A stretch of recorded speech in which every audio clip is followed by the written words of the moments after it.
আল্লাহু আকবার,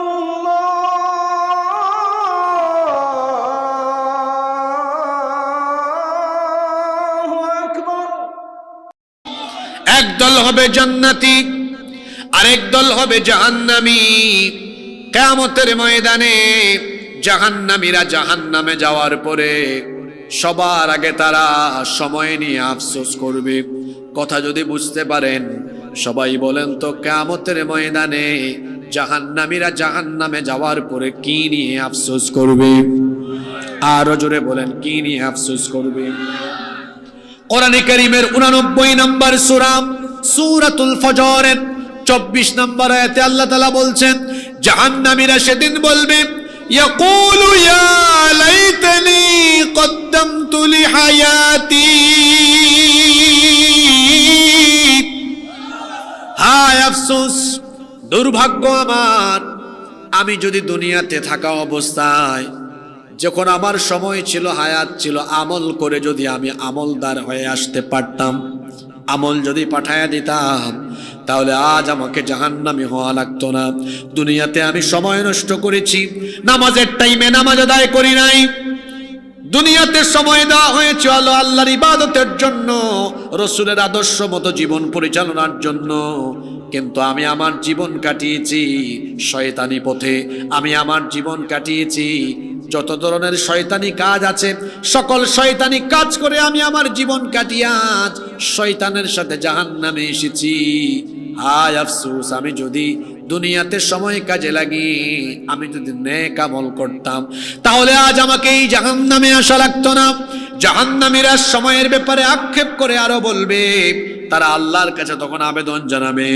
কোরআনে কারীমের 35 নম্বর সূরা ফাতিরের 37 নম্বর আয়াতে আল্লাহ বলছেন, জাহান্নামীরা তখন আল্লাহ তাআলার কাছে আবেদন করে বলবে, রব্বানা আখরিজনা না'মাল সালিহান গায়রাল্লাযী কুন্না না'মাল আওয়ালাম নুআম্মিরকুম মা ইয়াতাযাক্কারু ফীহি মান تذكر وجاءكم النذير فذوقوا فما للظالمين من نصير। আল্লাহ তাআলা বলছেন, জাহান্নামীরা বলবে, হে আমাদের রব, এই জাহান্নাম থেকে আমাকে বের করে দাও। এই জাহান্নাম থেকে তুমি যদি আমাদেরকে বের করে আবার দুনিয়ায় পাঠাও, আগের মতো সময় নষ্ট করব না। এখন যদি আমরা দুনিয়াতে যাই, তাহলে আমরা দুনিয়াতে যাওয়ার পরে এখন নেক আমল করব, না আমাল সালিহা, আমরা সেখানে গিয়ে নেক কাজ করব, আর আমরা আগের মতো সময় নষ্ট করব না। আল্লাহ তখন জিজ্ঞেস করবেন, এই বাটপার, আওয়ালাম নুআম্মিরকুম, তোরে কি আমি আগে হায়াত দেই নাই? আগে কি তোকে আমি সময় দেই নাই? সময় থাকতে সময়কে তুমি নষ্ট করেছো। এই গ্রামে যদি এসএসসি পরীক্ষার্থীরা পরীক্ষার আগে সঠিকভাবে তারা যদি পড়াশোনা না করে, পরীক্ষায় ফেল করার পরে রেজাল্ট শিট হাতে পেয়ে তারা যদি বলে, আমাকে আবার এই প্রশ্ন দিয়ে পরীক্ষার সুযোগ দাও, অথবা আগের বছরের পরীক্ষার সুযোগটা আমাকে দাও, বলেন তো আর কি সুযোগ দেওয়া হবে নাকি? পরীক্ষা আরম্ভ হওয়ার আগে প্রিপারেশন না নিলে যেভাবে পরীক্ষার রেজাল্ট আউট হওয়ার পরে আফসোস করা লাগে, ঠিক তেমনি ভাবে ওই খারাপ ছাত্রের মতো যারা দুনিয়াতে এই পরীক্ষার হলে খারাপ খারাপ আমল করে সময় নষ্ট করছে, তারাও আখিরাতে কিয়ামতে আফসোস করবে। মনে রাখবেন, এই দুনিয়া আমাদের জন্য রং তামাশার জায়গা নয়, দুনিয়া হলো আমাদের জন্য পরীক্ষার হল। ঠিক যেমনি ভাবে একজন পরীক্ষার্থী পরীক্ষার হলে সময়কে কাজে লাগায়, তেমনি ভাবে আল্লাহর খাঁটি গোলাম যারা এই দুনিয়াতে প্রত্যেকটা মুহূর্তকে, প্রত্যেকটা সময়কে সে কাজে লাগাবে। কারণ আমার আপনার এই জীবন দেওয়া হয়েছে, সময় দেওয়া হয়েছে যার গোলামি করার জন্য। জুড়ে বলেন, তিনি কি?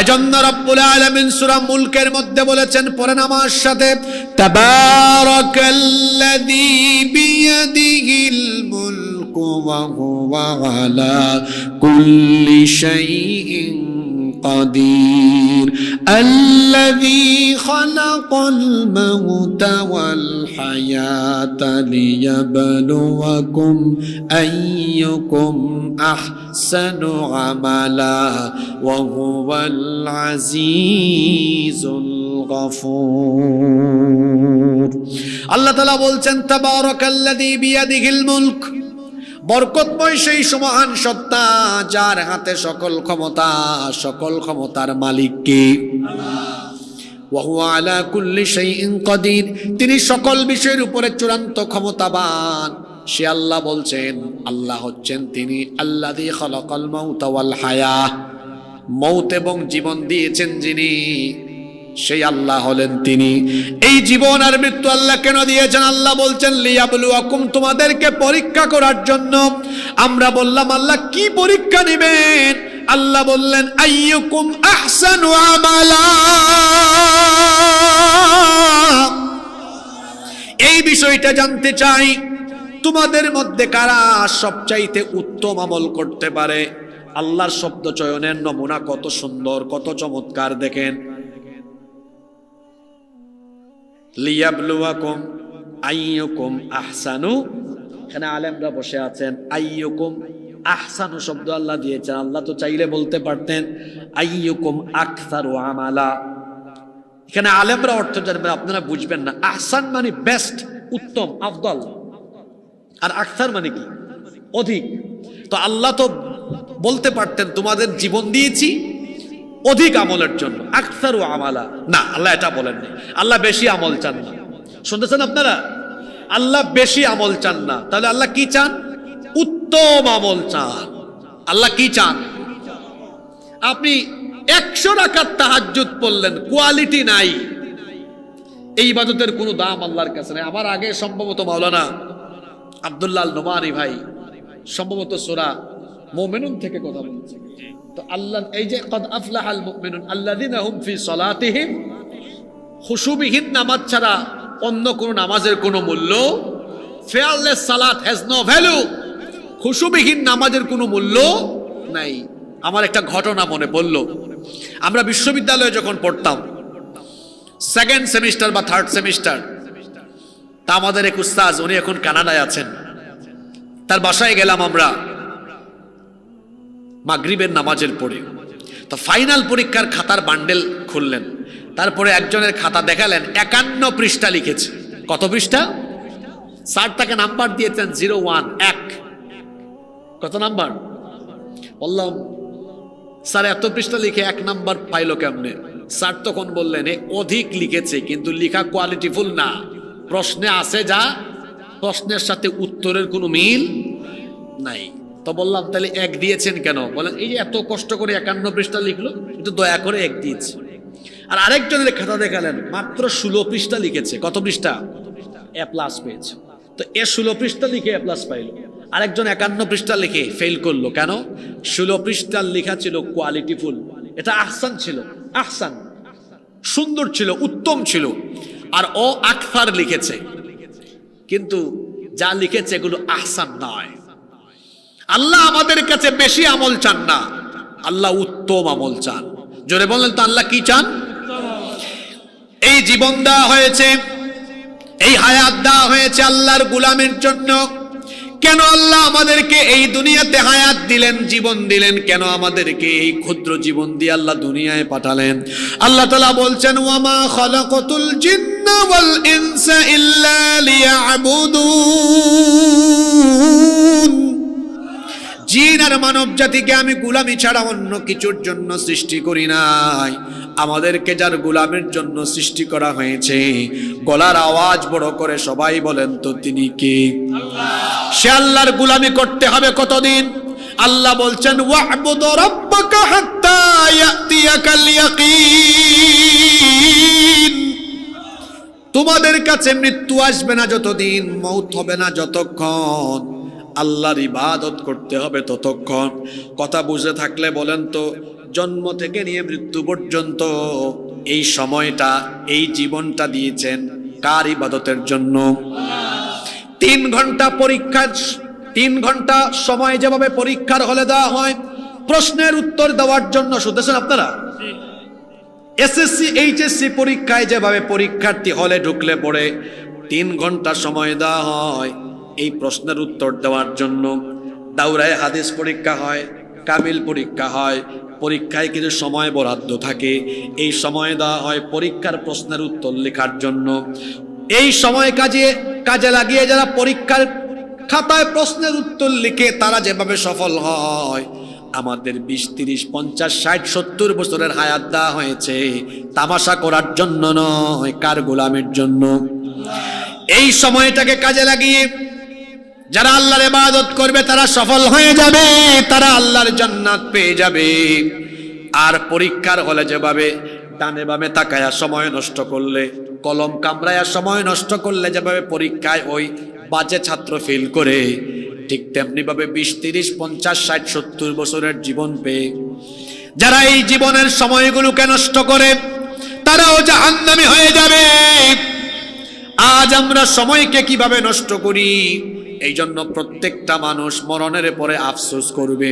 নামাজিও আফসোস করবে, বেনামাজিও আফসোস করবে, জান্নাতীও আফসোস করবে, জাহান্নামীও আফসোস করবে। বলবেন হুজুর আফসোসটা কেমন রকম হবে? শুনেন, হাদিস শরীফ থেকে শোনাচ্ছি।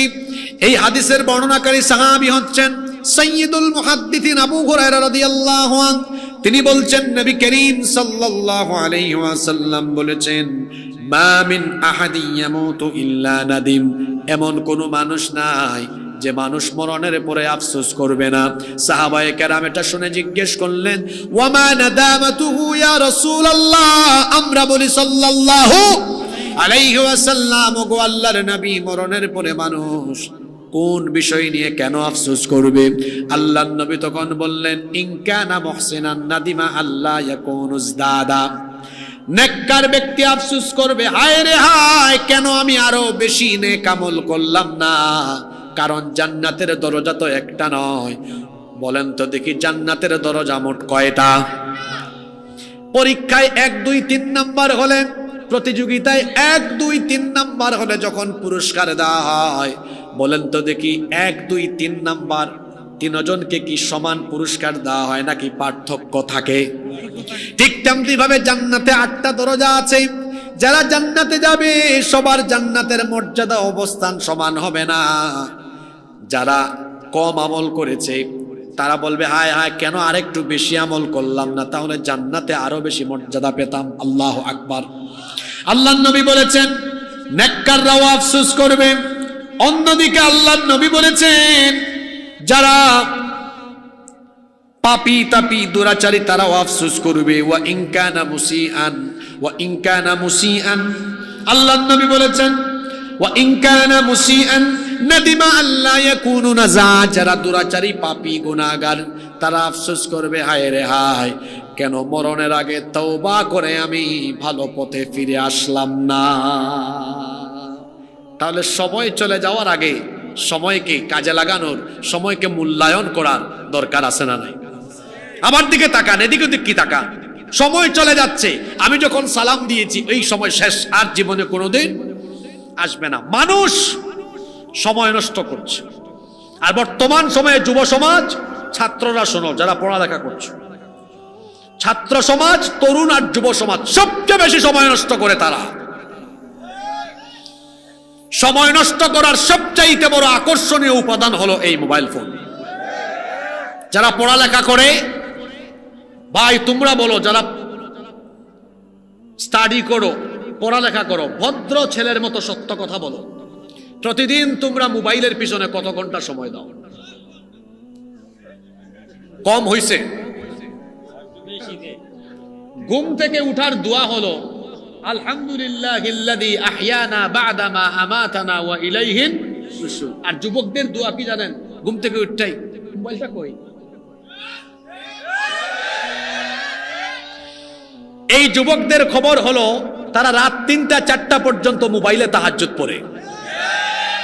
দেখেন না এক একটা চেহারা, গালের 2 দিকের মাংস হাড্ডির চিপার ভিতরে ঢুকে গিয়েছে। ফার্মের মুরগির মতো জিমায় জিমায় হাঁটে, ওর এনার্জি নাই, এনার্জিলেস। অত রাত 3টা 4টা পর্যন্ত মোবাইলে পড়ে থাকে, ফজরের নামাজ পড়ে না, সকাল 10টা, দুপুর 11টা 12টায় ঘুম থেকে উঠে, সকালে নাস্তাও করে না।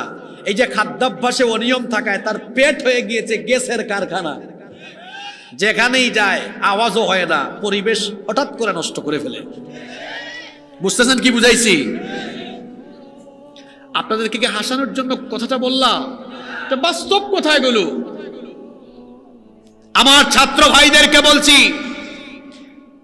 এই 10 ঘন্টা 12 ঘন্টা সময় তোমরা যদি মোবাইলের পিছনে পড়ে না থেকে, তোমরা যদি বই খাতা কলম নিয়ে পড়ে থাকতে, কোরআন হাদিস নিয়ে পড়ে থাকতে, পৃথিবীর বিখ্যাত বিখ্যাত বিজ্ঞানী, দার্শনিক, মনীষী, গবেষক, মুফাসসির, মুহাদ্দিস আমার দেশের ঘরে ঘরে জন্ম নিত।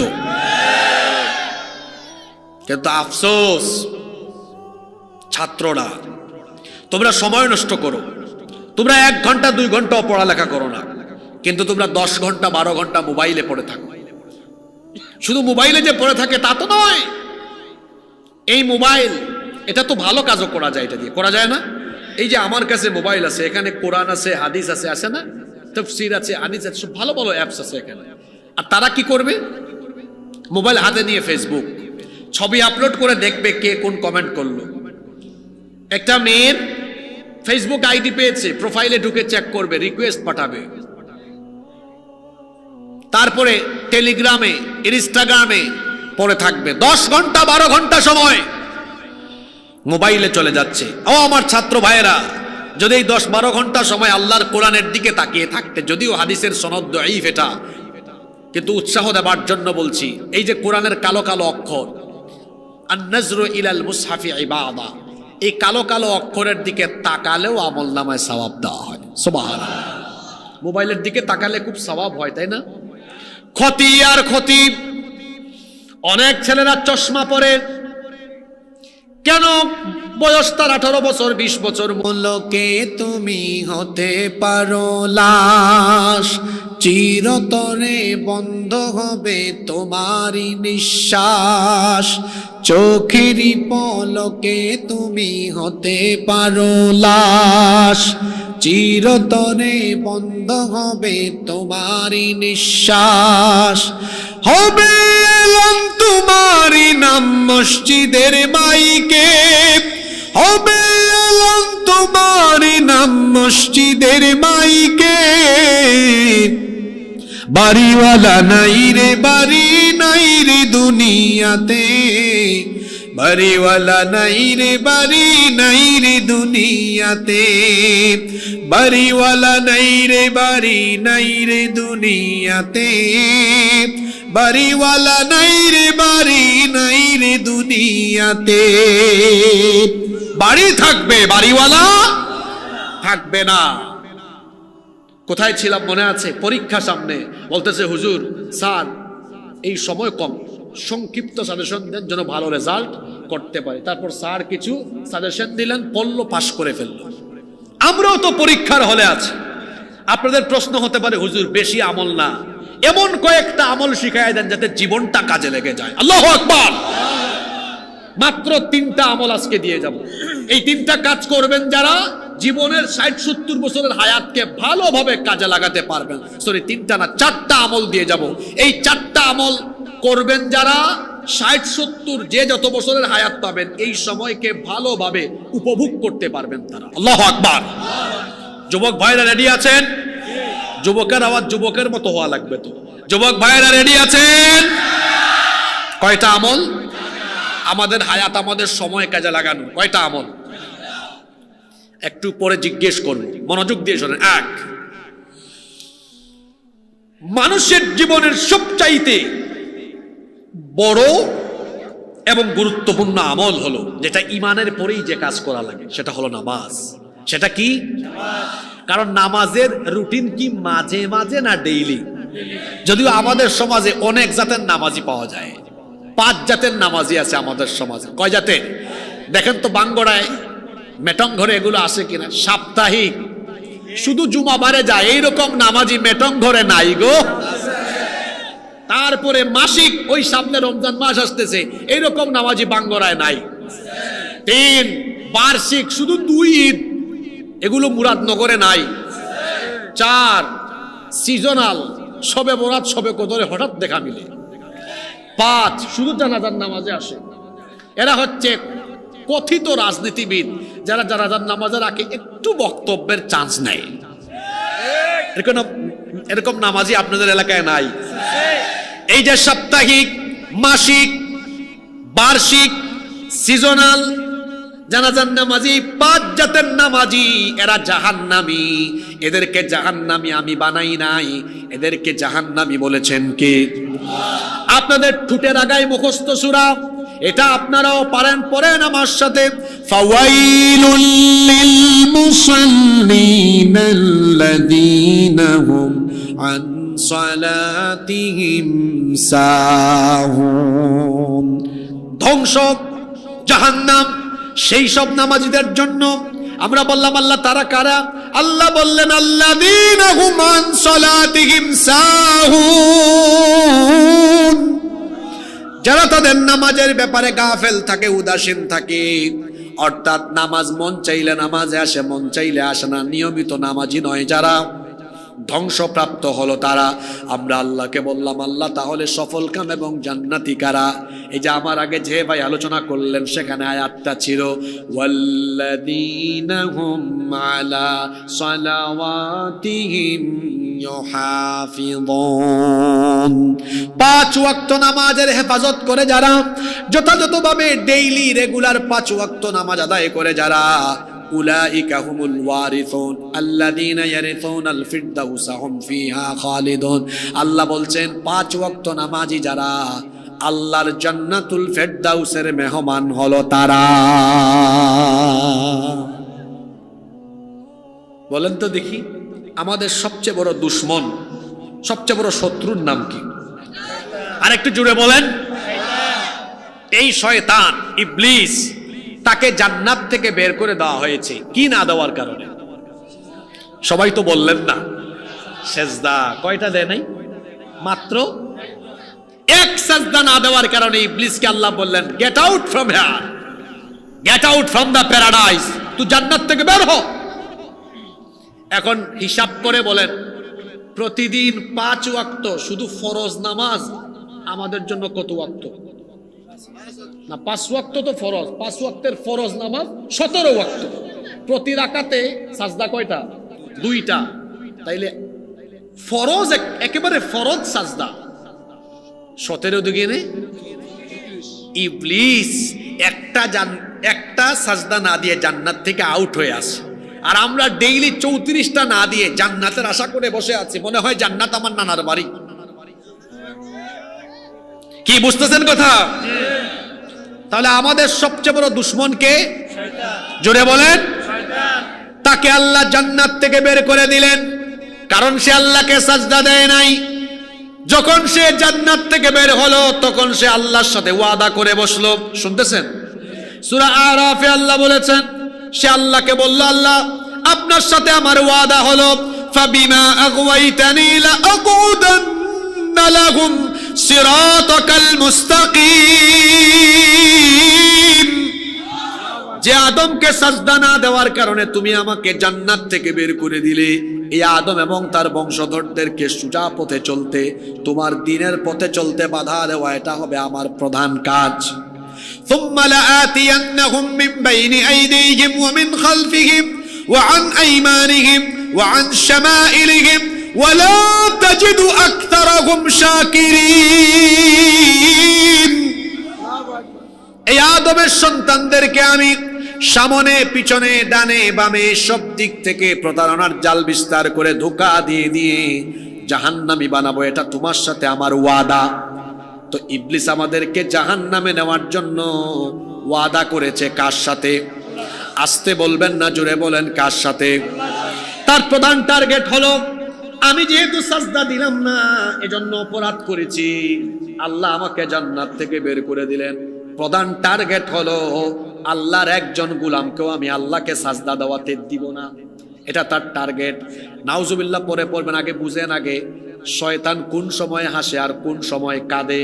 হাদিস শরীফে এসেছে, যখন কোনো ব্যক্তি আল্লাহকে সাজদা দেয়, ইবলিস এটা দেখে, দেখার পরে তার খারাপ লাগে, ইআতাযারা শাইতানু ফায়াবকি, ইবলিস তখন ওই ব্যক্তির কাছ থেকে দূরে চলে আসে, সাজদার দৃশ্য দেখে সে তখন কান্না করতে থাকে, আল্লাহু আকবার।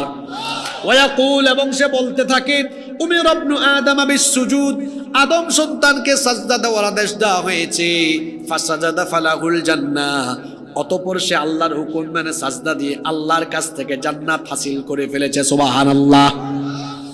কোন ব্যক্তি যখন সাজদা দেয়, ইবলিস তখন সাজদা দেখে কান্না করে, তার মানে আমরা নামাজে গেলে ইবলিস কাঁদে, আর আমরা যখন নামাজে যাই না ইবলিস তখন হাসে। এই হাদিস যদি বুঝতে পারেন, একজন মানুষও চুপ থাকবেন না, সবাই বলেন তো দেখি, আমরা নামাজে গেলে ইবলিস হাসে না কাঁদে? সবাই বলতে হবে, আমরা নামাজে গেলে ইবলিস আর না গেলে। গুড, বুঝছেন তো ভালো। এবার বুঝে শুনে 2-3 সেকেন্ড চুপ থাকেন, এবার জবাব দেন। তাহলে নামাজের টাইমে আপনারা ইবলিসকে হাসাবেন না কাঁদাবেন?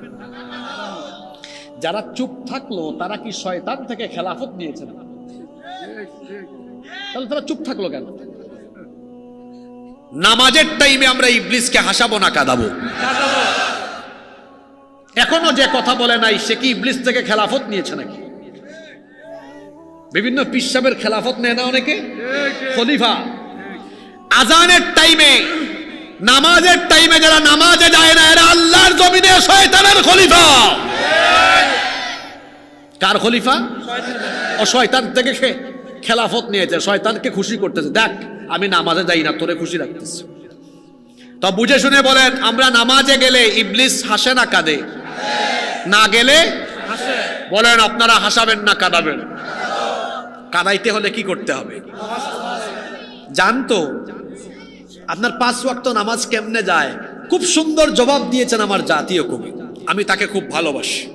এত সুন্দর কবিতা, এত সুন্দর লেখন পৃথিবীর কোনো কবি লিখতে পারে নাই। আল্লাহু আকবার, এত সুন্দর লেখনী। হ্যাঁ, আজান নিয়ে কি লিখেছেন দেখছেন? মসজিদেরই পাশে আমায় কবর দিও ভাই, যেন ঘুরে থেকেও মুয়াজ্জিনের আজান শুনতে পাই। মসজিদেরই পাশে আমায় কবর দিও ভাই, আমার গোরের পাশ দিয়ে ভাই নামাজিরা যাবে, পবিত্র সেই পায়ের ধ্বনি এ বান্দা শুনতে পাবে। গোর আযাব থেকে গুনাহগার পাইবে রেহাই, মসজিদেরই পাশে আমায় কবর দিও ভাই। আল্লাহু আকবার বলেন। বলছিলাম নামাজে না গেলে ইবলিস হাসে, আর গেলে ইবলিস কাঁদে। তা আপনারা বললেন হুজুর আমরা ইবলিসকে কাঁদাবো, তো কাঁদাইতে হলে তো নামাজে যাইতে হয়, কিন্তু আপনারা কি নামাজে যান? আপনাদের নামাজ কিভাবে যায়? ওই জাতীয় কবি সুন্দর বলেছেন, ঘুমাইয়া কাজা করেছ ফজর। কি সুন্দর কবিতা লিখেছেন, ঘুমাইয়া কাজা করেছ ফজর, তখনও জাগনি যখন জোহর, হেলায় খেলায় কেটেছে আসর, মাগরিবের ওই শুনি আজান, এখনো জামাতে হরে শামিল, এখনো এর সাথে আছে স্থান, বাজিছে দামামা বাদরে আমামা, শির উঁচু করি মুসলমান, দাওয়াত এসেছে নয়া জামানার, ভাঙা কেল্লা ইউরে নিশান। ফজর কিভাবে যায়? কবি বলছেন ঘুমাইয়া কাজা করেছ ফজর। ঘুমায়, শীতকালেও ঘুমায়, বর্ষাকালেও ঘুমায়, গ্রীষ্মকালেও। কেমন করে ঘুমাও তুমি, কেমন করে ঘুমাও তুমি, ফজর করে কাজা, এমন তো হতে পারে জোহরে জানাজা। হতে পারে কিনা?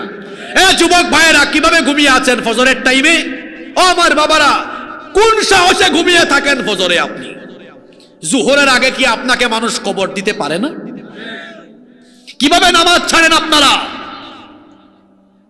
নামাজ ছাড়তে কি একটু আল্লাহকে ভয় পান না? মাহফিল হলে পরে প্যান্ডেলে মানুষ জায়গা হয় না, কিন্তু আজান হলে পরে মসজিদে মানুষ পাওয়া যায় না। এটা বড় দুঃখজনক ব্যাপার। আল্লাহর নবীর সময়ে মসজিদে নববী ছিল কাঁচা, উপরে ছিল খেজুর পাতার ছাউনি, নিচে কোনো টাইলস ছিল না, কোনো কার্পেটও ছিল না। মসজিদ ছিল কাঁচা, কিন্তু মুসল্লি ছিল পাকা। আর তাকায় দেখেন আমাদের বাঙ্গরা মেটং ঘরের প্রত্যেকটা মসজিদের দিকে, প্রতিটা মসজিদ হয়েছে এখন পাকা, কিন্তু মুসল্লির অভাবে আমাদের মসজিদ থাকে ফাঁকা। নামাজ ছেড়ে দিচ্ছেন আপনি, অথচ রাসূল বলেছেন বাইনাল আবদি ওয়া বাইনাল কুফরি তারকুস সালাহ। আল্লাহর বান্দা আর কাফিরের মধ্যে পার্থক্য হলো নামাজ ছেড়ে দেওয়া। মুমিন কখনো নামাজ ছাড়তে পারে না। এদিকে তাকান, আজকে 5 ওয়াক্ত নামাজ কাজা করেছেন, কালকেও করেন, পরশুও করেন, করছেন তো করছেন, করছেন তো করছেন। কিপ ইন ইউর মাইন্ড, মনে রাখবেন এইভাবে করে একদিন আপনার জীবন থেমে যাবে। এই মসজিদে বলা হবে মেটং ঘরের অমুক আর দুনিয়ায় নাই। এভাবে তো একদিন চলে যাবেন, আপনার পূর্বপুরুষ কেউ দুনিয়ায় নাই, আপনিও থাকবেন না। আপনি নামাজ ছাড়ছেন, এত সুন্দর নসিহত করি তাও আপনি শুনেন না। এইরকম নামাজ ছাড়তে ছাড়তে ছাড়তে ছাড়তে ছাড়তে ছাড়তে বেনামাজি হয়ে মরলেন। একদিন ইসরাফিলের সিংহার ফুৎকারের পরে কবর থেকে উঠে হাসরের মাঠে আল্লাহর সামনে দাঁড়াবেন, কোনো সন্দেহ আছে? এবার আমাকে বলেন, সেই দিন আল্লাহ বিচার আরম্ভ করবেন, সবার আগে কোন আমলের হিসাব নেবেন? এখানে কি ওয়াজ করতাম, সব ওয়াজ তো জানেন, শুধু আমল। বুখারীর হাদিস, আল্লাহর নবী বলেছেন ইন্না আউওয়ালা মা ইউহাসাবু বিহিল আবদু ইয়াউমাল কিয়ামাতি মিন আমালিহি সালাতি। নিশ্চয়ই কিয়ামতের ময়দানে আল্লাহ তাআলা সর্বপ্রথম তোমাদের কাছ থেকে যে আমলের হিসাব চাইবেন সেটা হলো বান্দারে নামাজ নামাজ নামাজ ঠিক মতো আদায় করেছো কিনা। যুবক ভাইরা এখন নামাজে যান না, কই বুড়া হইলে যাব। আপনি বুড়া হবেন এই নিশ্চয়তা আপনাকে কে দিল? কিছুদিন আগে আমার গ্রামের বাড়িতে আমার পাশের বাড়ির 17 বছরের ছেলে ঘুমের মধ্যে চলে গিয়েছে। গত মাসে আমি সুনামগঞ্জে মাহফিলে যাচ্ছি, ইয়াং ছেলে আমার গাড়িকে ওভারটেক করে মোটর সাইকেলে 2-3 সেকেন্ডে চাকার নিচে শেষ হয়ে গিয়েছে। Keep in your mind, there is no serial of death. মৃত্যুর কোনো সিরিয়াল, পৃথিবীতে আসার সময় সিরিয়াল মেনটেন হয়। প্রথমে আসেন দাদা, তারপরে বাবা, ছেলে, নাতি, সিরিয়াল মেনটেন হয়। যাওয়ার বেলা সিরিয়াল ব্রেক হয়ে যায়। মাঝে মাঝে সমাজে আমরা এমনও দেখতে পাই, দাদা নানা বেঁচে আছেন, নাতি মারা গিয়েছে, নাতির লাশ দাদা বা নানা কবরে নামায়। এমন করুণ দৃশ্যও আমরা দেখি, বাবা বেঁচে আছে, ছেলে মারা গিয়েছে, ছেলের লাশ বাবা কবরে নামায়। বাবা মা এখনো জীবিত, ছেলে মারা গিয়েছে। এরকম হয় কি হয় না? যৌবন বয়স হচ্ছে ইবাদতের বয়স। ও আমার ভাইয়েরা, আমার যুবক ভাইয়েরা, এই সময় ইবাদত করলে 2টা ফায়দা পাবেন। এক, আখিরাতে একটা ফায়দা পাবেন, কিয়ামতের মাঠে আল্লাহ বলবেন মেটং ঘর ভাঙ্গরার তরুণ আর যুবকেরা কোথায়? ফেরেশতারা বলবে আল্লাহ আপনি এদেরকে খুঁজতেছেন কেন? আল্লাহ বলবেন কেন খুঁজতেছি জানো না? এই যুবকেরা তরুণেরা যৌবন বয়সে আমাকে সাজদা দিয়েছে, হাসরের মাঠে আজ তাদেরকে আমি কষ্ট দিতে চাই না, খুঁজে খুঁজে তাদেরকে বের করো, ডেকে ডেকে এনে আমার আরশে আজিমের ছায়ার নিচে জায়গা দান করো। এই মেটং ঘরের যুবকরা কি আল্লাহর আরশের ছায়ার নিচে জায়গা পেতে চায় না? আরো জোরে বলেন, চায় কি চায় না? 2 নম্বর ফায়দা হলো, যদি হায়াত থাকে, বুড়া হন, তো বুড়া বয়সে দেখবেন মেরুদণ্ডে ব্যথা, কোমরে ব্যথা, বেশিক্ষণ দাঁড়ায় থাকা যায় না, লম্বা সময় রুকু সাজদা করা যায় না। ফেরেশতা বলবে আল্লাহ এই বান্দা বুড়া হয়েছে, আগের মতো নামাজ বেশি টাইম নিয়ে আদায় করতে পারে না, সওয়াবটা কেমনে দিতাম? আল্লাহ বলবেন এর আমলনামার পিছনের দিকের পৃষ্ঠা উল্টাও, ব্যাক করো, দেখো তো জোয়ানকালে তরুণ যুবক বয়সে কি করেছে। ফেরেশতা উল্টায় দেখবে আল্লাহ এত যৌবনকালের রিপোর্ট খুবই ভালো, 5 ওয়াক্তের নামাজ আর খুব সুন্দর নামাজ আদায় করতো। আল্লাহ বলবেন আমার বান্দা যৌবনকালের সময় আমার এত সুন্দর সাজদা দিল, বুড়াকালে শারীরিক দুর্বলতার কারণে আগের মতো পারে না, সওয়াবটা এখন কমায় দিও না, ওই যৌবনকালে যেভাবে সওয়াব দিতা এখন ঠিক ওই রকম করে সওয়াবটা লিখতে থাকো। সুবহানাল্লাহ। এটা তখন পাওয়া যায় যখন যৌবনকালকে কাজে লাগানো যায়। আমার যুবক ভাইদেরকে বলবো আমি গতকালও দেখেছি এক জায়গায়, ওই মিছিলে গিয়ে নেতা আর পাতি নেতাদের সামনে পিছনে চামচামি করো। আমি খুব ভালো করে বলে যাচ্ছি, যৌবনকাল কারো চামচামির জন্য দেওয়া হয় নাই, এই যৌবন দেওয়া হয়েছে আল্লাহর গোলামি করবার জন্য। ব্যক্তিত্ব বাড়াও, 2-3টা সিঙ্গারা, 1 কার্টন বিরিয়ানি আর 500 টাকার কাছে তোমার যৌবন পাতি নেতার কাছে বিক্রি করে দিও না।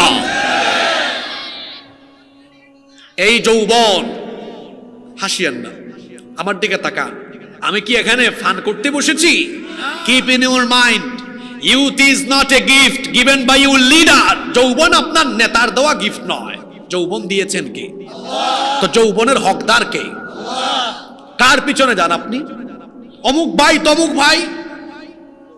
আমার ভাইয়ের চরিত্র ফুলের মতো পবিত্র, বেটা নামাজ পড়ে না 1 ওয়াক্ত, গাঞ্জা খায় 5 ওয়াক্ত, শয়তানের ভক্ত, জাহান্নামের তক্ত। এই বেঈমানের সঙ্গ ছেড়ে দাও। যারা দেখা হলে বলে 5 ওয়াক্ত নামাজের কথা বলে, দেখা সাক্ষাৎ হলে তাহাজ্জুদের জন্য ডাকে, হাতে অস্ত্র শস্ত্র, গাজা ইয়াবা বাবা নয়, কুরআন দেয়, হাদিস দেয়, ইসলামী সাহিত্য দেয়, তারা আমাদের উত্তম বন্ধু, ঠিক নাকি না? আজে বাজে মানুষের সঙ্গ ছেড়ে দিতে হবে। একটা আতরের দোকানে আপনি ঢুকলেন, আতরের দোকান, কিসের দোকান? আতর যদি নাও কিনে বের হয়ে যান, দেখবেন শরীরে কিসের গন্ধ হয়ে যায়। এক বিড়িখুর, আপনি বিড়ি খান না, কিন্তু বিড়িখুরের হাতের সাথে হাত মিলাবেন, দেখবেন কিসের গন্ধ? বিড়ির গন্ধ। কি বুঝলেন? ভালোর সাথে থাকলে ভালো, খারাপের সাথে থাকলে সৎসঙ্গে স্বর্গবাস, অসৎ সঙ্গে সর্বনাশ। যুবকদেরকে বলবো, গাঁজাখুর, বাবাখুর, ইয়াবাখুর, চাঁদাবাজ, টেন্ডারবাজ, সন্ত্রাস, এদের সাথে সম্পর্ক হবে না। সম্পর্ক থাকবে আলেমদের সাথে, কুরআনওয়ালাদের সাথে। আল্লাহ বুঝার তৌফিক দান করে দেন। নামাজ, নামাজ। আমার দিকে তাকান। এখানে যদি 5 জন মানুষের পা থেকে এই অতটুকু, গলা নাই, বুক পর্যন্ত দেহ থাকে, বলেন তো আপনারা, পা থেকে গলা পর্যন্ত, এই বুক পর্যন্ত অংশ দেখে কি মাথা ছাড়া এই অংশ দেখে এই 5টা মানুষের পরিচয় জানা যাবে, চেনা যাবে, সাথে সাথে পরিচয় পাওয়া যাবে? তাহলে বোঝা গেল একজন মানুষের পরিচয় সাথে সাথে পাওয়া যায় তার মাথা থাকলে, চেহারা দেখলে পরিচয় পাওয়া যায়। ইসলামের ইবাদতের মগজ হলো, ইবাদতের মাথা হলো আস-সালাতু হিয়া রাসুল ইবাদা, নামাজ। মাথা ছাড়া যেমন গলা কাটা ব্যক্তির যেমন পরিচয় দেখলে চেনা যায় না, তেমনি ইসলামের ইবাদতের মগজ নামাজ বাদ দিয়ে ওই ব্যক্তি যদি নিজেকে মুসলমান দাবি করে, মুসলমান হিসাবে পরিচয় দেওয়া যায় না। সবার আগে কি? জোরে বলেন, সবার আগে কি? নামাজে খুশি হন কে? বেজার হয় কে? নামাজে না গেলে খুশি হয় কে? আমরা আল্লাহকে খুশি করব না শয়তানকে খুশি করব? বলছিলাম সময়কে কাজে লাগানোর 4টা আমল দিব। 1 নাম্বার আমল, 5 ওয়াক্ত নামাজ আর কোনোদিন কাজা করব না। শয়তানকে আমরা আর হাসাবো না। আজ এই মাহফিলে সিদ্ধান্ত নিলাম, মেটং ঘর থেকে নামাজের টাইমে মসজিদ ভরপুর করে গিয়ে এই ইবলিসকে আমরা কাদায়া এই এলাকা থেকে আমরা তাকে বের করে দিব। কারা কারা রাজি আছেন আল্লাহরে দেখা?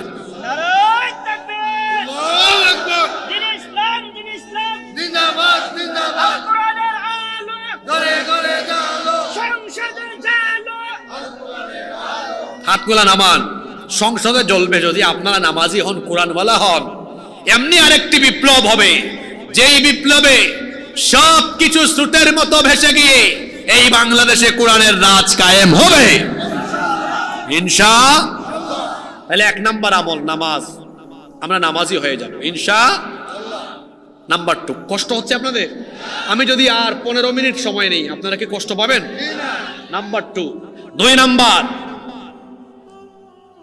হালাল পন্থায়, হালাল উপায়ে হালাল রিজিক খাওয়া।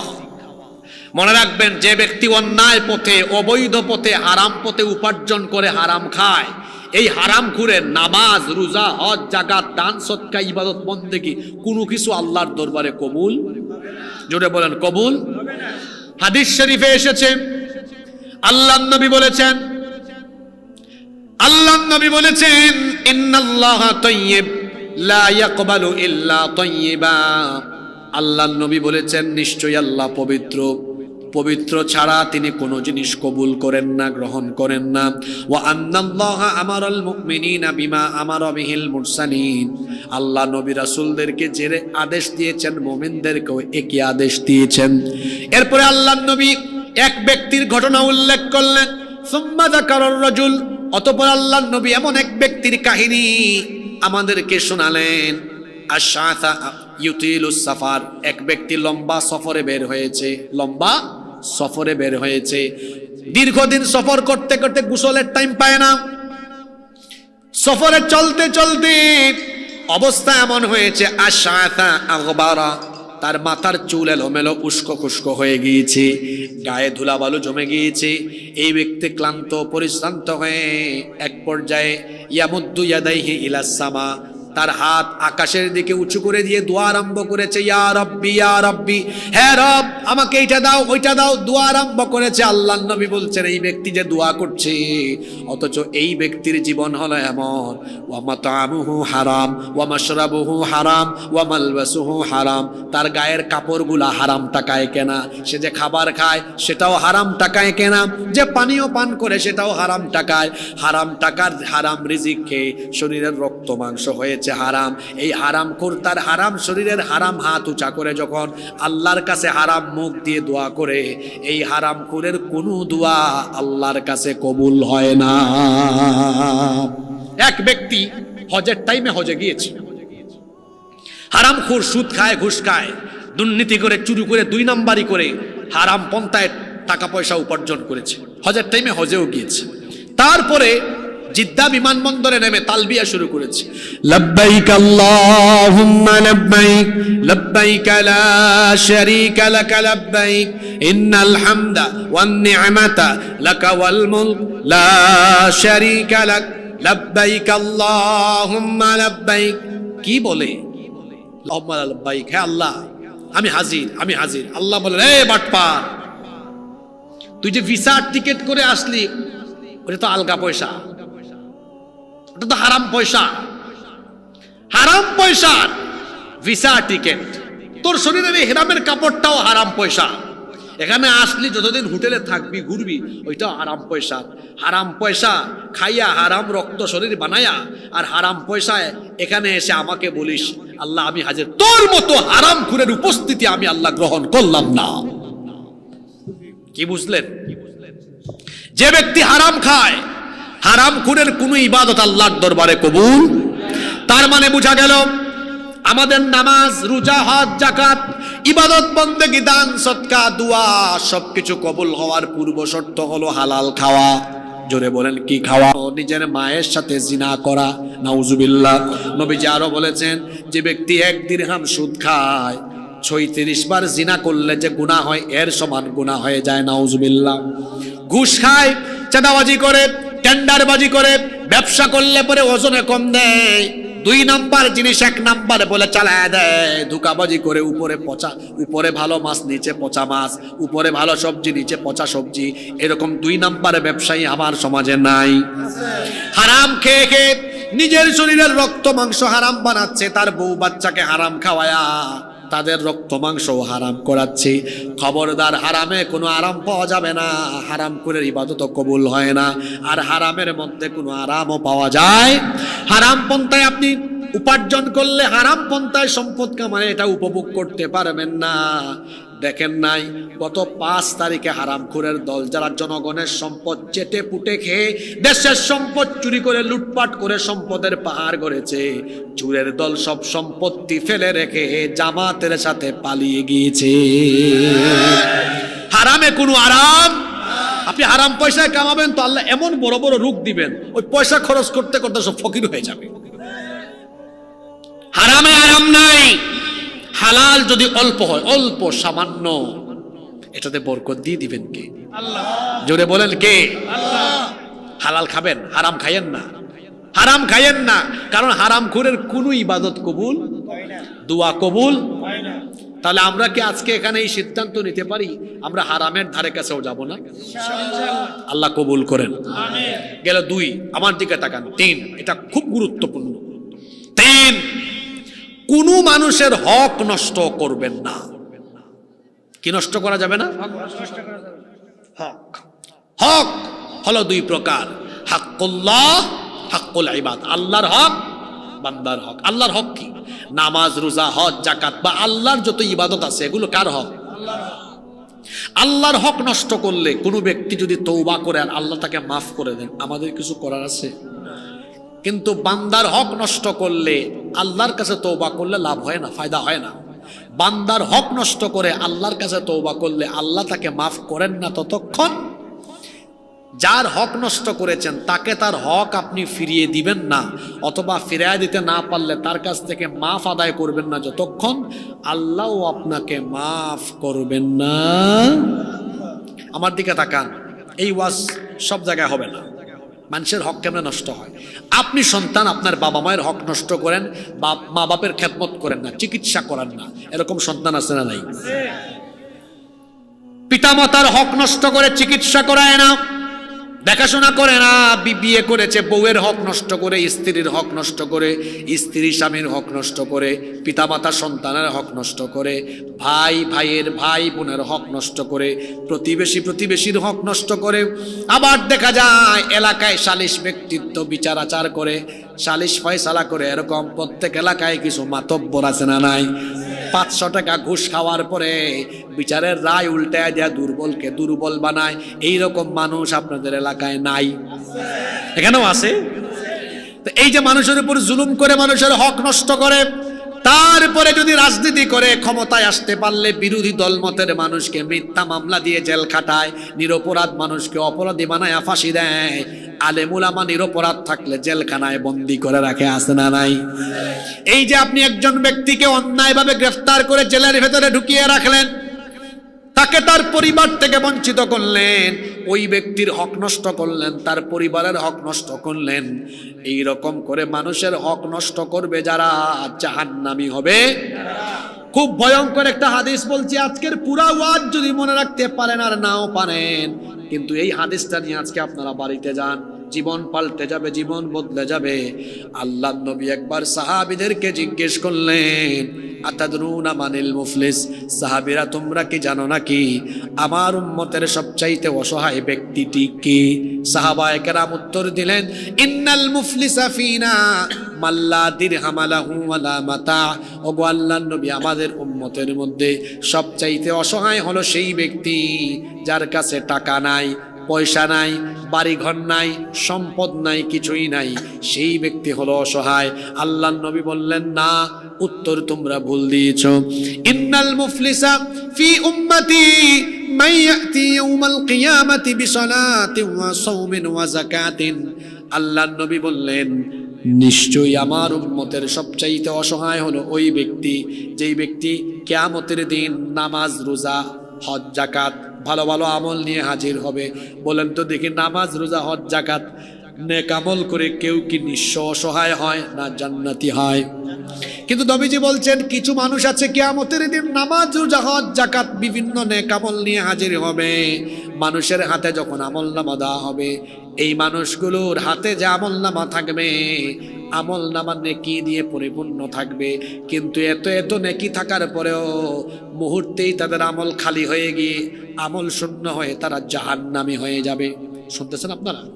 এই যে একটু উদাহরণ দেওয়া বোঝায়। আমার হাতে এটা কি বাবারা, ভাইয়েরা? পুস্তকটা, লিফলেট। এই পৃষ্ঠায় লেখা আছে না? এই পৃষ্ঠায় কিছু আছে? রাসূল বলছেন, কিয়ামতের দিন কিছু মানুষ হাসরের মাঠে উঠবে, এদের হাতে আমলনামা দেওয়া হবে। এদের এই আমলনামায় এরকম শুধু নেকি আর নেকি, পুরা পৃষ্ঠায় নেকি লেখা থাকবে। এই ব্যক্তি ভাববে, আমার জান্নাত আর কে ঠেকায়, আমি তো জান্নাতি। জান্নাতে যাওয়ার প্রস্তুতি নিবে। আল্লাহ বলবেন, এই দাঁড়া, বাটপার, বহুত হিসাব আছে, যে দাঁড়া এখানে। এই ব্যক্তি, তার মা বাবা অসুস্থ, বুড়া বুড়ি ছিল, চিকিৎসা করে নেই, খাতমত করে নেই, তার মা বাপকে আনো, লাইনে দাঁড় করো। শুনতেছেন যুবক ভাইরা, শুনতেছেন? মা বাবার হক নষ্ট করেছে, মা বাবার হক নষ্ট করেছে, মা বাপকে লাইনে দাঁড় করো। ও তার বউয়ের হক নষ্ট করেছে, বউকে দাঁড় করো। ও তার সন্তানের হক নষ্ট করেছে, সন্তানকে দাঁড় করো। ও তার প্রতিবেশীর হক নষ্ট করেছে, প্রতিবেশীকে লাইনে দাঁড় করো। ও বিচার ফয়সালা করতে গিয়ে নিরপরাধীকে অপরাধী বানিয়ে সাজা দিয়েছে, ওদেরকে লাইনে দাঁড় করা। আলেমদেরকে মিথ্যা মামলা দিয়ে বছরের পর বছর জেল খাটিয়েছে, সেই মজলুম আলেমদেরকে লাইনে দাঁড় করা। সারা জীবন কোরআনের দাওয়াত দিয়েছে, মিথ্যা মামলা দিয়ে ফাঁসি দিয়েছে, সেই মজলুমদেরকে লাইনে দাঁড় করা। সব মজলুমদেরকে লাইনে দাঁড় করানো হবে, এদের হক নষ্ট করেছে।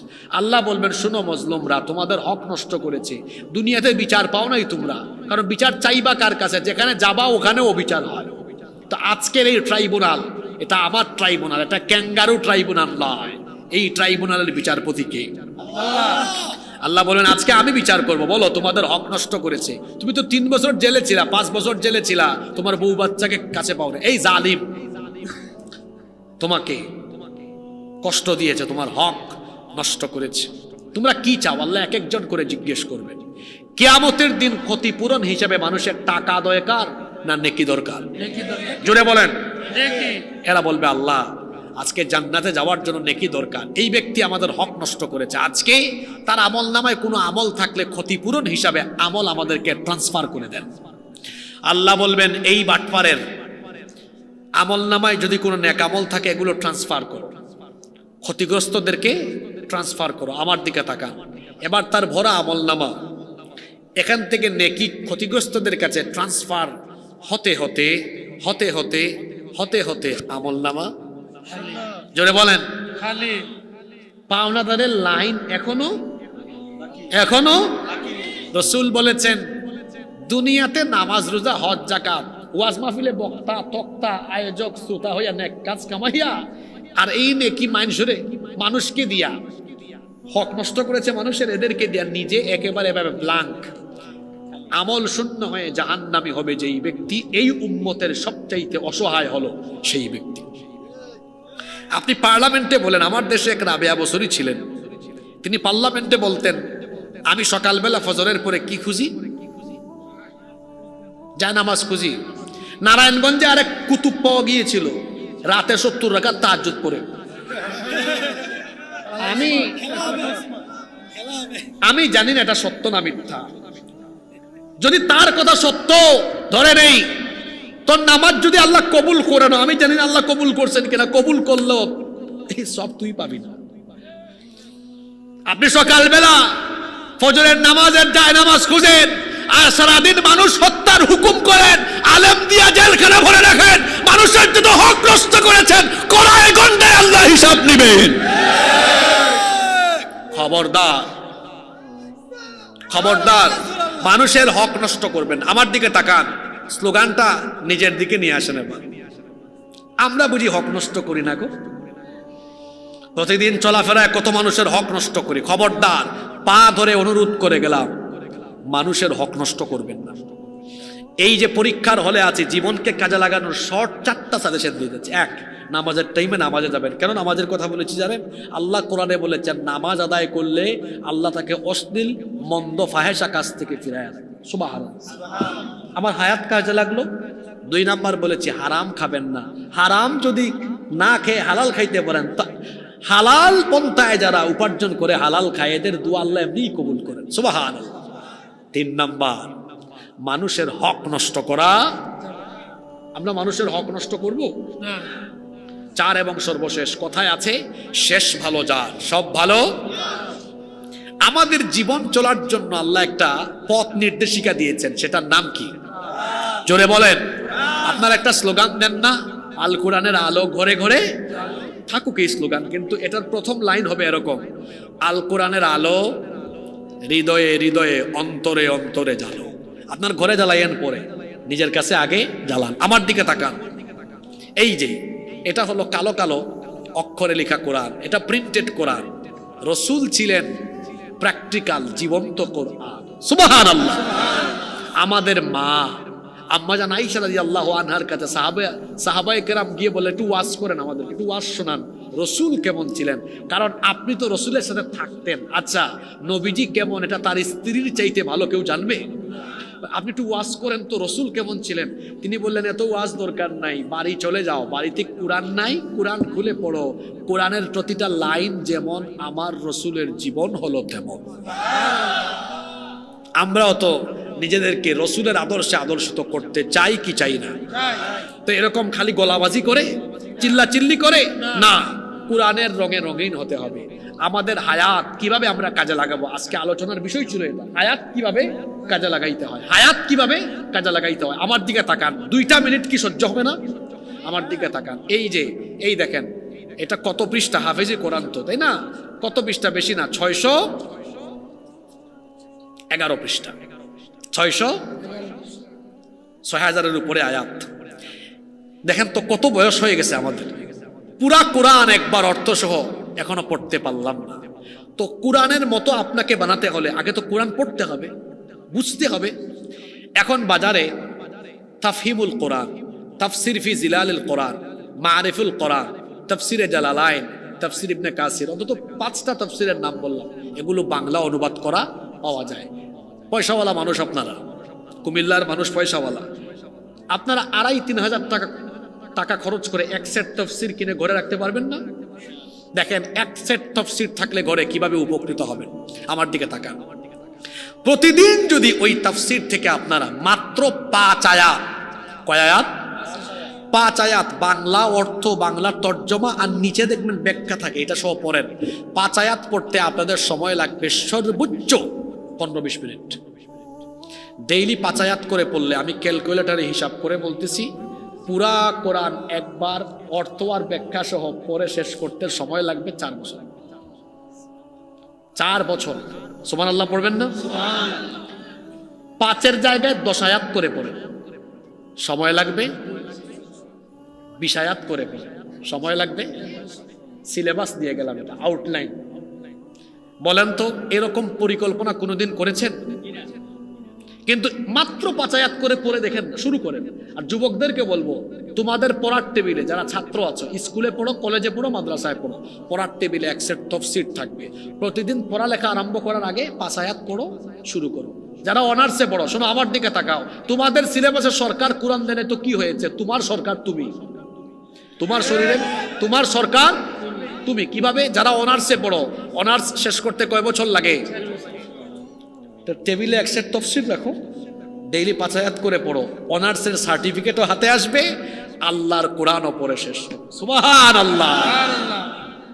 যারা অনার্স শেষ করে ফেলছো, মাস্টার্সে পড়ো।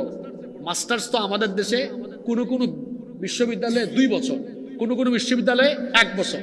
যাদের 1 বছর, তোমরা ডেইলি 20 আয়াত করে পড়ো, মাস্টার্সের সার্টিফিকেটও হাতে আসবে, কোরআন পড়াও শেষ হবে। সুবহানাল্লাহ। যাদের 2 বছর, তোমরা 10 আয়াত করে পড়ো। আর তোমরা যারা 6-7-এ পড়ো, তোমরা সবচেয়ে বেশি সৌভাগ্যবান। কেন সৌভাগ্যবান? তুমি ক্লাস 6-এ পড়ো, এখন থেকে 5 আয়াত আরম্ভ করো, ক্লাস 9-এ যাওয়ার আগে তোমার কোরআন শেষ হয়ে যাবে। সুবহানাল্লাহ। আমার বিশ্বাস তোমার মতো ছেলে কখনো নষ্ট হবে না। যারা ইন্টারমিডিয়েটে পড়ো, তুমি চাইলে ফার্স্ট ইয়ার, সেকেন্ড ইয়ার, 2 বছরে তুমি চাইলে 10 আয়াত করে পড়ে পুরা কোরআন শেষ করতে পারো। এবার আসেন আমার চাচাদা, আপনারা বাবারা 5 আয়াত করে 10 করে পড়েন, 20 করে পড়েন, যে যেমনে পারেন। এই সিলেবাসটা যদি মনে রাখেন, ডেইলি যদি আপনারা কোরআন পড়েন, আল্লাহর কসম আপনাদের জীবন প্রতিদিন বদলাবে। মানুষের জীবন কখন বদলায় জানেন? নতুন করে জানে, বদলায়, নতুন করে জানে, বদলায়, নতুন করে জানে, বদলায়। জ্ঞান কি? নতুন কিছু জানা। অজানাকে জানার নাম জ্ঞান, অজানাকে জানার নাম। তা আপনি কোরআন পড়লে দেখবেন বহু জিনিস জানতেন না। এই দেখেন, আমি কোরআন খোলা মাত্রই পেয়ে গেলাম এমন এক আয়াত। দেখেন, যারা অনেকে মাজারে গিয়ে চায় না, চাই কিনা? দেখেন, আমি খুলছি, আয়াতে পেয়ে গেলাম। আল্লাহ বলছেন, আল্লাহকে বাদ দিয়ে তোমরা যাদেরকে ডাকো, এরা তো কোনো মশা মাছি সৃষ্টি করতে পারবে না। এমন কি একটা কিছু তার কাছ থেকে ছিনায় আনিলেও তারা সেটা তাড়াইয়া দিতে পারবে না। পারবে? পারবে না। তারপরে এই যে আয়াতগুলো আপনি যখন পড়বেন, আরো বিভিন্ন আয়াত যখন আপনি পড়বেন যে আল্লাহ ছাড়া কেউ কিছু দিতে পারে না, তখন আপনি মাজারে গিয়ে চাইবেন না। আমার দেশে অনেক ভণ্ড পীর আছে না, আবার অনেক ভালো দরবার, কানে দরবার আছে না, আড়াইবাড়ি দরবারে কোনো ভণ্ডামি শেখানো হয়। কিন্তু বাংলাদেশে অনেক দরবার আছে, হুক্কুর হুক্কুর শেখানো হয়, ঠিক না? এমন এমন জিকির দেখা যায়, আরে বাপরে বাপ, জিকির শুনলে মনে হয় তার কুষ্ঠকাঠিন্য হয়েছে, কয়েকদিন ধরে হেড অফিসে যায় না। আমি সেদিন দেখলাম ফেসবুকে এক ভিডিও, জিকির করতেছে। আমি এটা শোনার পরে ভাবলাম, মনে হয় বেচারা 2-3 দিন হেড অফিসে যায় না। তারপর আরেকজন বলছে, কি বলছে? হিম হে। কি বলছে? এগুলা কোনো জিকির হইল? জিকির করেন স্পষ্টভাবে সুবহানাল্লাহ, আলহামদুলিল্লাহ, লা ইলাহা ইল্লাল্লাহু আল্লাহু আকবার। আমরা পিরাউলিয়া বিরোধী নই। আপনি আবার ভাববেন না আমি পিরাউলিয়া, আপনি আমাকে চিনেন, আপনি পীর শিখান আমাকে। আমি হযরত শাহজালাল রহমতুল্লাহ আলাইহির রুহানি সন্তান। আমার বাড়ি সিলেটে। পীর মুরিদি আপনি আমারে শিখান, কত বড় পীরের এলাকায় আমার বাড়ি। হযরত শাহজালাল রহমতুল্লাহ আলাইহির এলাকায় আমার বাড়ি। আমি তার উত্তরসূরি, তার রুহানি সন্তান। পীর মুরিদি আপনি আমাকে শিখান। এই দেশে ইসলাম এসেছে পীরাউলিয়াদের মাধ্যমে, কিন্তু কোন পীরাউলিয়ারা হক্কানি রব্বানি পীর মাশায়েখরা মানুষদেরকে শিরক বিদআত শেখান নাই। কিন্তু এখন দেখবেন মাজারকে বাজার বানিয়ে মানুষের ঈমান লুট করা হচ্ছে। যারা মাজারকে বাজার বানিয়ে মানুষের ঈমান লুট করে তাদের সাথে আমাদের কোনো সম্পর্ক নাই। কিন্তু যে সকল হক্কানি দরবারে মানুষকে কোরআন হাদিস শেখানো হয়, কোরআন হাদিসের তালিম দেওয়া হয়, তাদের সাথে আমরা আছি না নাই? বাংলাদেশে কি হক্কানি দরবার নাই? আছে, তাদের সাথে আমরা আছি। কিন্তু যেখানে ভণ্ডামি শেখানো হয় এদের সাথে আমাদের কোনো সম্পর্ক নাই। আজকে আমি আলোচনা করলাম, টপিক ছিল কিভাবে হায়াতকে কাজে লাগাবো। আমি প্রথম প্রায় 30-35 মিনিট কথা বলেছি মানুষের জীবনে সময়ের গুরুত্ব, সময়ের মূল্য নিয়ে।